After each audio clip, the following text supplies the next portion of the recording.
welcome to the Dr. Tim Jennings Show, where we seek real answers to life's real problems. I'm your host, Dr. Tim Jennings, here with my co-host, Lori Atkins. Hi, welcome. Thanks for joining us on the Dr. Tim Jennings Show today.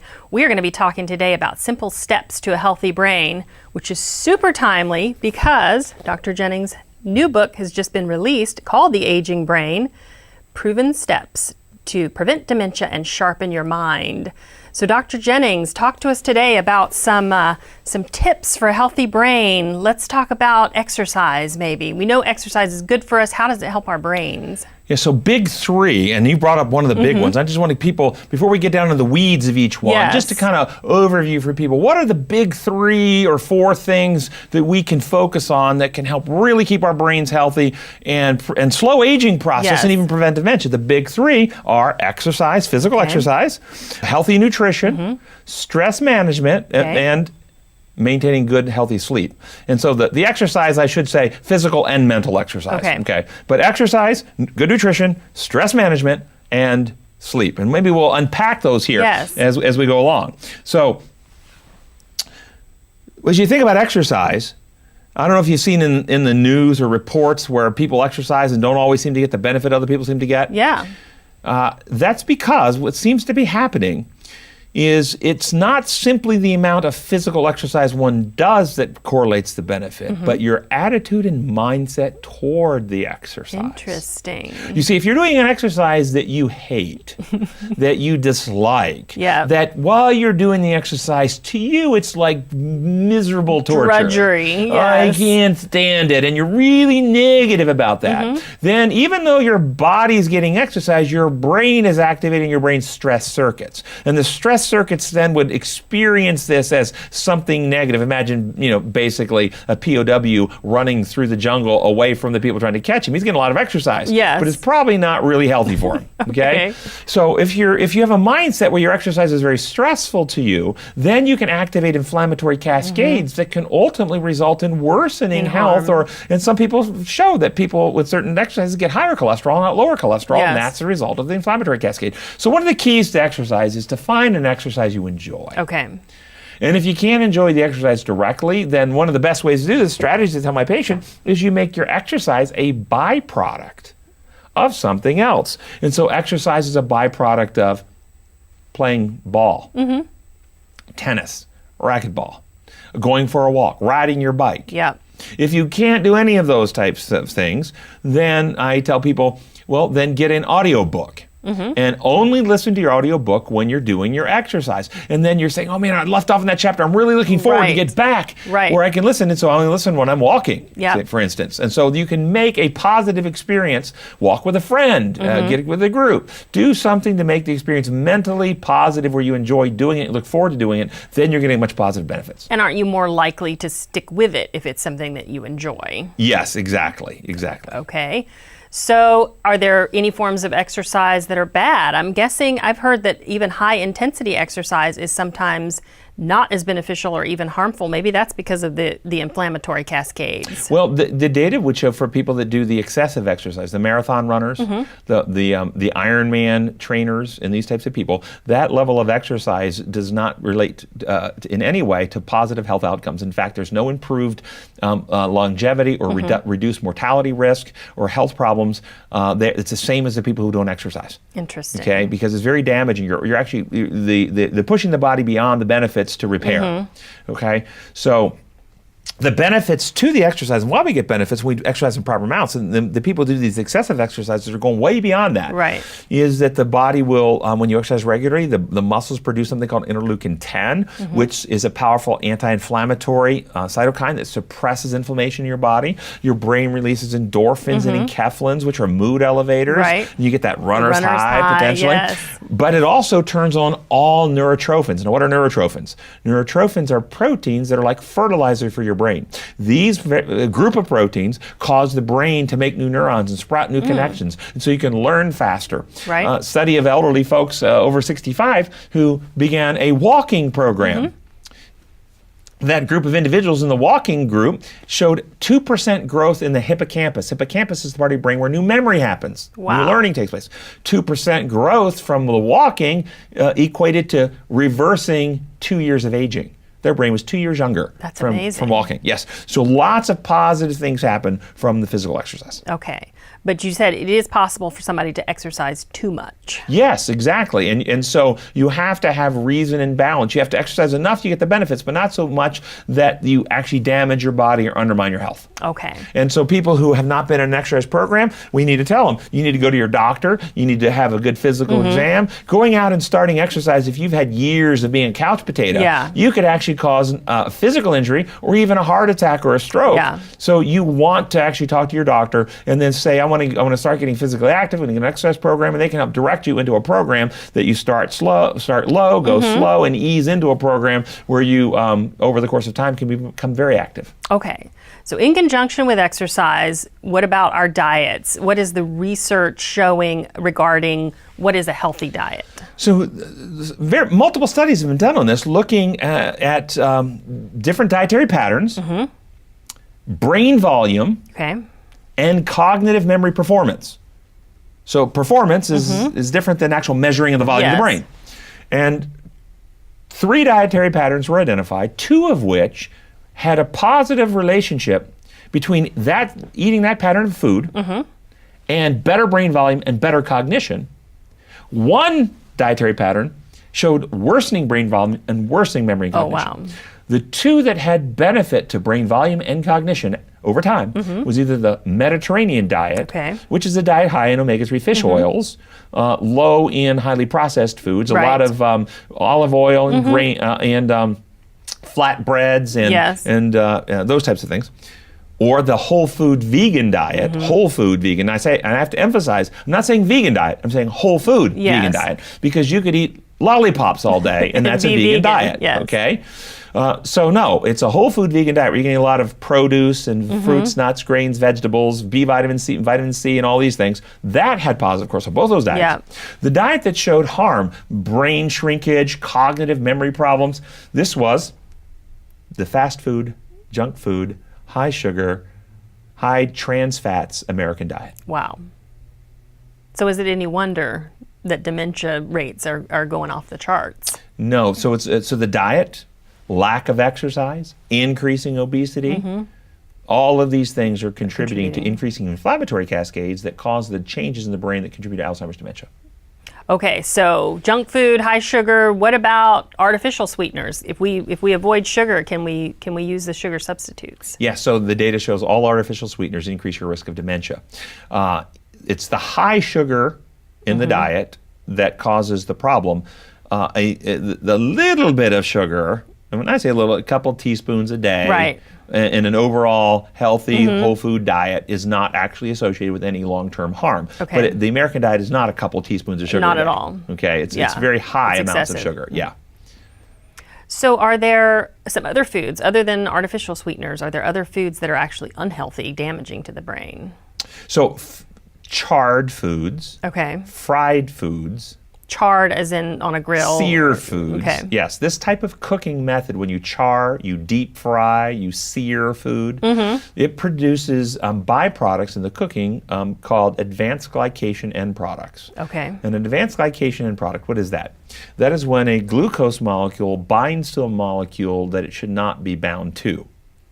And when those 2 molecules bind together, they create a new molecule that the body has no way to metabolize, and it becomes damaging to our body. One of those molecules that many people have heard of is called hemoglobin A1C. Hemoglobin by itself is in our blood cells and carries oxygen. Glucose by itself is an energy source and our body uses it for energy. Put the 2 together, it becomes a new molecule, hemoglobin A1C. And that molecule is oxidizing. It causes end organ damage. And so a condition where you have high glucose in the bloodstream, thus more glucose to bind to hemoglobin, you get more hemoglobin A1C, is diabetes type 2, the adult form of diabetes. And that's one of the things they measure to see how well compliant people are and how well the disease is managed, is the measuring the hemoglobin A1C. Well, this is one of the reasons that people with diabetes type 2, they have this high amount of this product called hemoglobin A1C, an advanced glycation end product. It damages end organs, so they have renal disease and they can go into renal failure. They have retinal damage, they can go blind. They have peripheral nerve damage, they get peripheral neuropathy because of the high oxidizing damage happening to the various parts of the body because of the elevations of these oxidizing things. So having said that, so one way you can get those is your own body's metabolism if you keep up persistently high glucose. But foods you eat, if you eat charred foods, seared foods, fried foods, that cooking method creates these, and you will absorb 30% of whatever the dose is in that particular food substance. You'll absorb that into your body. So those food preparations increase oxidizing stress in our body and contribute to accelerated aging, increased risk of dementia, strokes, and other things. Additionally, fast foods and junk foods are oxidizing and inflammatory to our body. And studies show that people who eat fast foods and junk foods have a 50 to 60% higher rate of depression than people who do not eat fast foods and junk foods. Pizzas, burgers, croissants, donuts, cookies, candies, these types of things.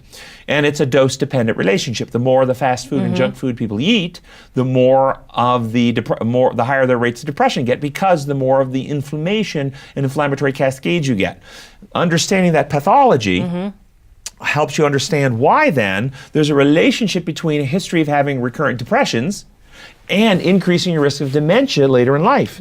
So if you have a history of recurrent depressions, you do have a higher rate of dementia. Why? Because the pathways that drive depressions are inflammatory. The pathways that drive Alzheimer's type dementia are inflammatory. So you've had more inflammation in your life. You're getting more inflammation, puts you at more risk of dementia later in life. And food choices that we eat, and this is why the whole food vegan diet or the Mediterranean diet are protective, because they're anti-inflammatory. Wow.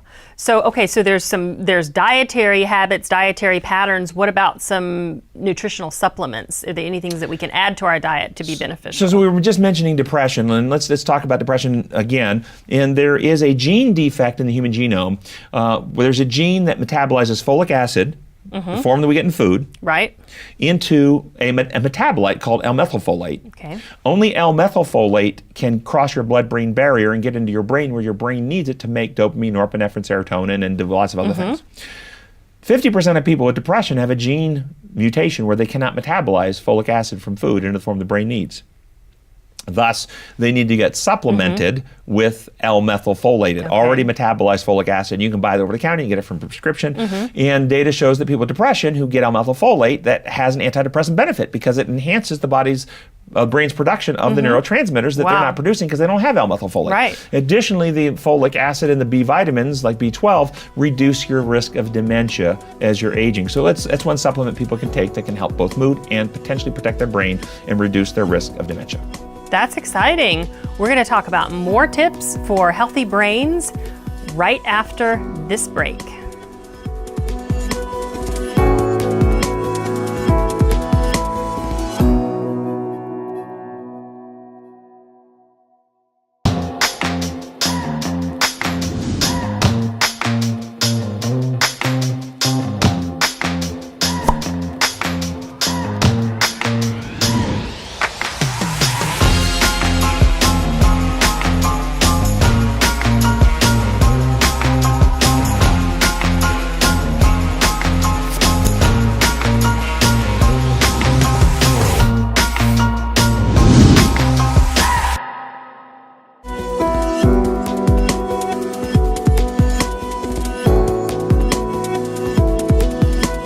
Hi, welcome back to the Tim Jennings Show.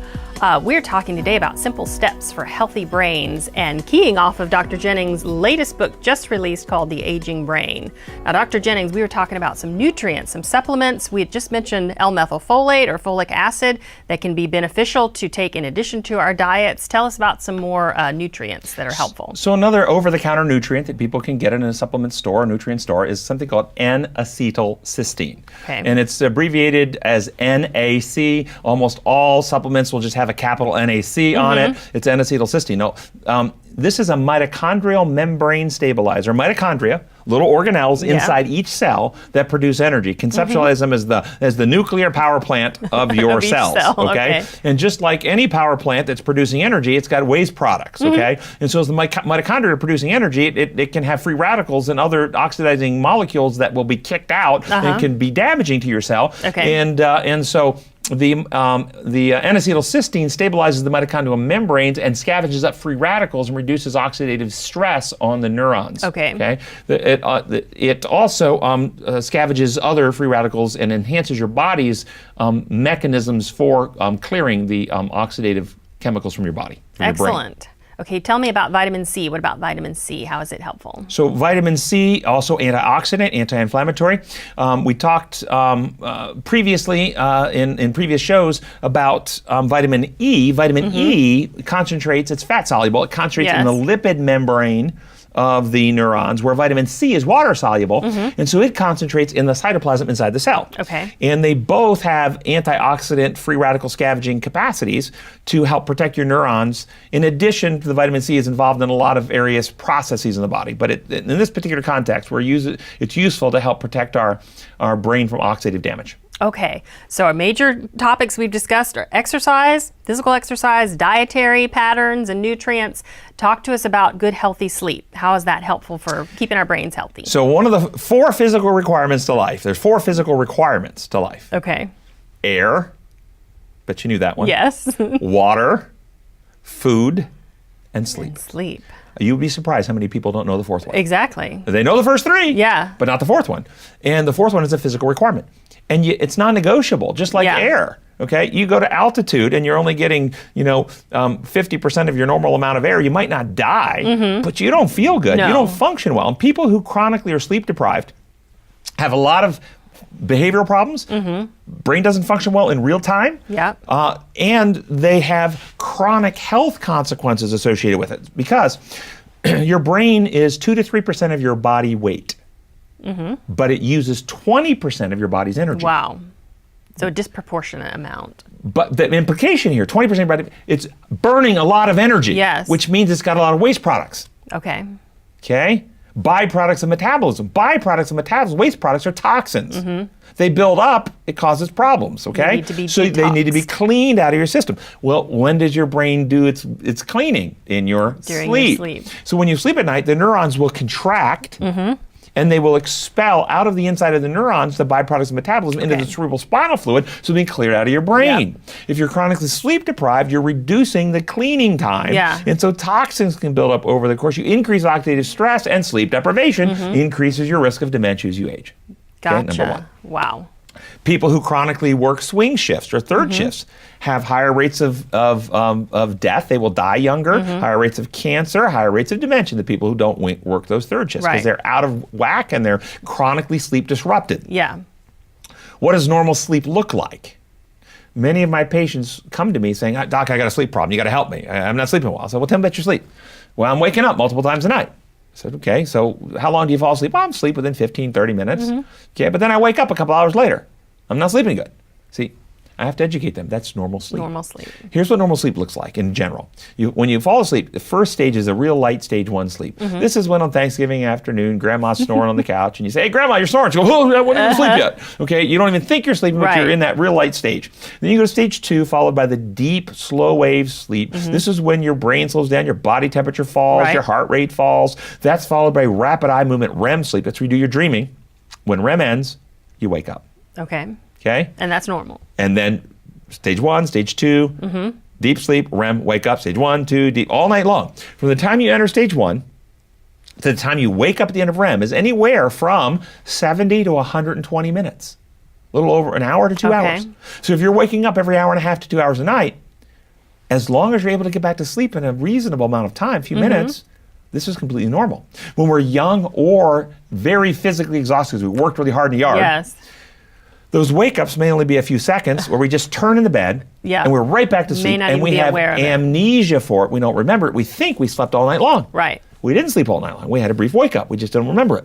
When we get older, we wake up, bladder call, run to the bathroom, and we come back to the bed and we go, man, I'm not sleeping good. Something wrong with my sleep? It's completely normal sleep. Get 5 of those episodes a night. 5 of those episodes a night. It's about 7.5 hours of sleep for an adult. Perfectly normal sleep. There's no negative consequence from that. Okay. But what happens is people begin thinking, well, I'm not sleeping well. I'm waking up all night. So they start taking medication.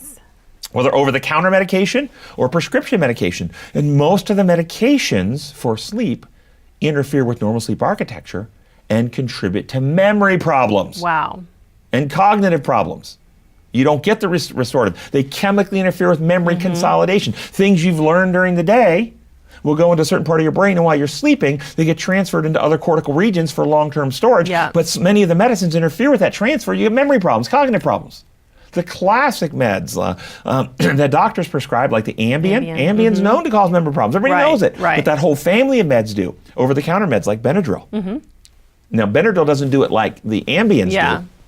Mechanistically, it's different, has a different chemical consequence. I describe it in the book.